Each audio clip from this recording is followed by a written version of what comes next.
2025 brought one of the most intense flashpoints in recent India-Pakistan tensions, a terror attack in Kashmir, a swift Indian military response, and global political friction involving the United States. But amid all this, a curious diplomatic puzzle emerged. Why did India's Prime Minister Narendra Modi not immediately respond to phone calls from US President Donald Trump? And how does cryptocurrency factor into the broader picture of terror financing that culminated in Operation Sindoor, the Indian military's most decisive response in years? Today, we unpack the geopolitics, economics, and the unseen forces behind these headlines.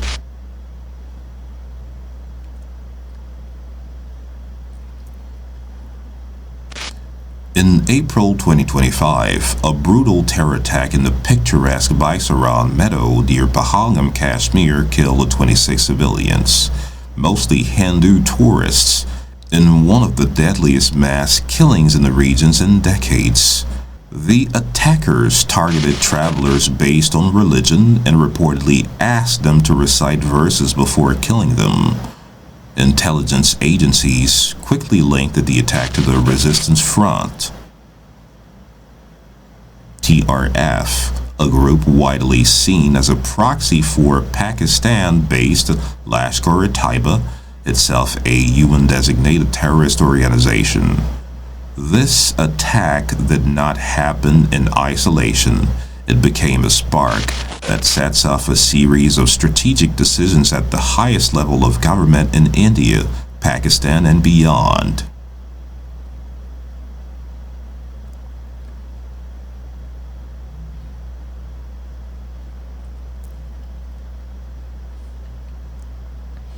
After the Pahalgam attack, global leaders reached out, but in India, questions began to circulate about how and when Modi engaged with US President Donald Trump's outreach.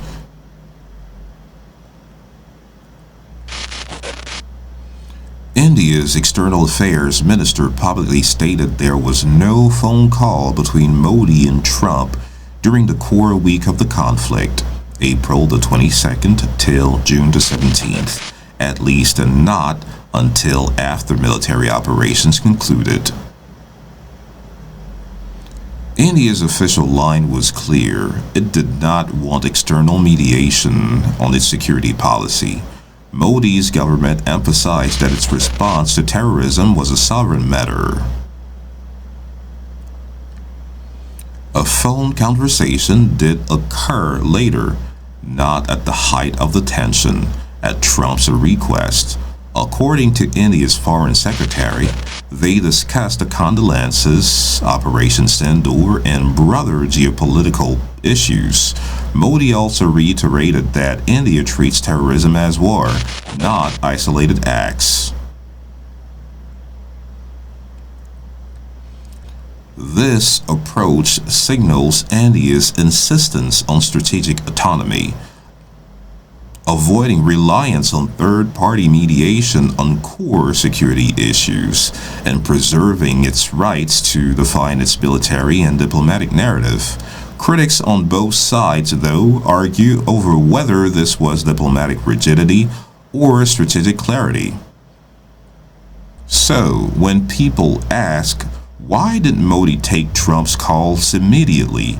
The answer is not simply ignoring, but rather a calculated diplomatic posture, prioritizing India's own security calculus over external pressures. Now, let's dive into the second puzzle.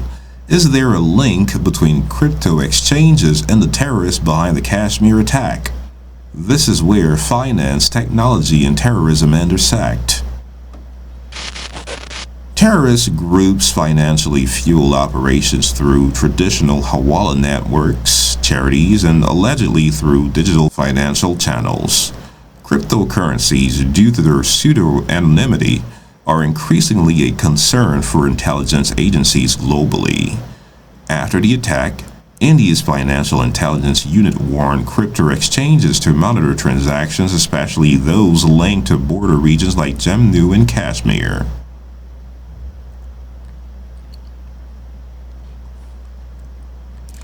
This included suspicious wallet activity in private wallets, potentially enabling illicit transfers to other nations. Police in Jammu and Kashmir later conducted raids tied to terror financing investigations involving cryptocurrency transactions, highlighting ongoing concerns.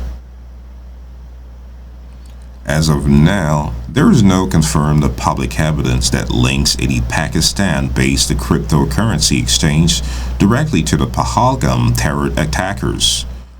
What has been reported is controversy around the Trump-linked crypto deal that took place around the same time period, where a U.S. crypto firm reportedly signed a deal with Pakistan shortly after the attack, a deal that some analysts have criticized as politically tone-deaf amid heightened tensions. However, multiple credible analysis stress that terrorist networks exploit whatever financial channels they can, including crypto, when oversight is weak.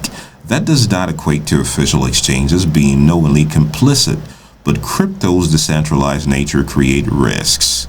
So, the correct framing is risk and scrutiny, not proven collusion.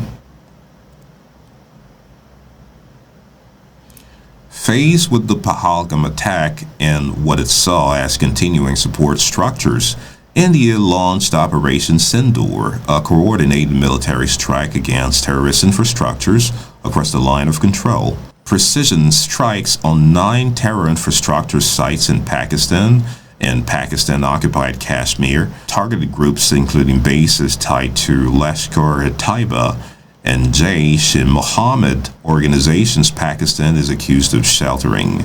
This was India's strongest cross-border military responses in years. The name, evocative of Sindoor, the red powder symbolizing marriage in Hindu culture, signified a symbolic response to the killing of civilians in Pahalgam who were targeted based on religion. India outlined a new doctrine: terrorism is treated as war.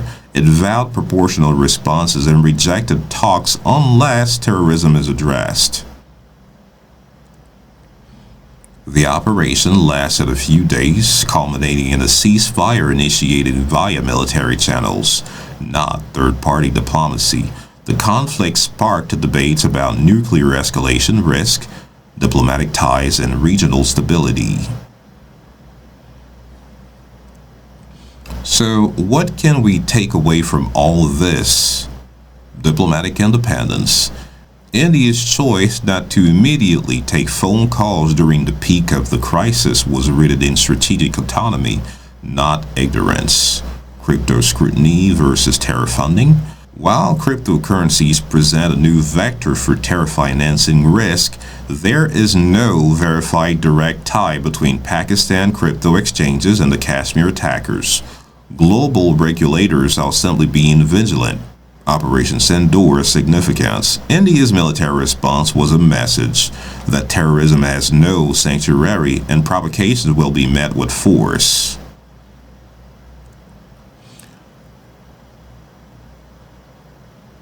The story of 2025 is a reminder that in today's interconnected world, security, economics, and geopolitics are tightly woven, and understanding the full context is critical before drawing conclusions.